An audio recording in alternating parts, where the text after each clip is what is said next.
anyaszült mesztelen. Mikor a feleségem kinyitja az ajtót, én csak úgy behajítom a ruhámmal. Ott állok.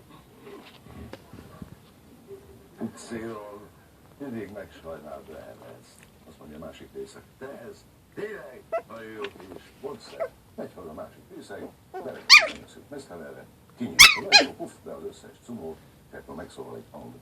A Batyányi tér következik. Most, hogy az éjszakokon szerencsésen túljutottunk, menjünk el egy kicsit a nagyvilágba. Imre, én úgy tudom, hogy te nagyon-nagyon sok felé megfordultál már a világon. Ja, igen, valóban jók az információk. Hát akkor mondjál nekünk egy viccet valamilyen egzotikus ország. Nézd, olyan viccem nincs, ami egzotikus országból való, de a következők is történetileg valahogy kapcsolódik távol-keleti országokhoz. Két derék ember utazik a győri személy. Egyszer csak a egyik azt mondja a másiknak, hogy bocsássa meg, uram, hogy úgy ismeretlenül megszólítom, de ugyebár ön kínai. Én?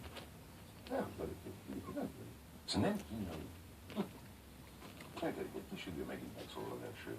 Uram, ne haragudj, hogy ismételten zavarom. Nem kínai, rendben van. Ugye? Japán. Szóval nem vagyok, nem. Kis idő múltán, szóval uram, ígérem, hogy többet nem fogom zavarni. Nem kínai, nem japán, rendben van. De ugye, ön koreai. Szóval, igen. Szóval, uram, hagyja már nekem végét. Tudja mi? Igen, én koreai vagyok. Akkor miért nem ilyen a szemben? Van-e valamilyen európai szervezet? Strasbourgban nemzetközi sebész kongresszus van, a téma a transzplantáció, a szerve átültetés. A tanácskozás egyik szünetében azt mondja egy orosz sebész amerikai kollégájának. Szóval képzeld tényleg, azért aranyos édesanyám sétált a kertben, és egy ilyen visszapattanó ágy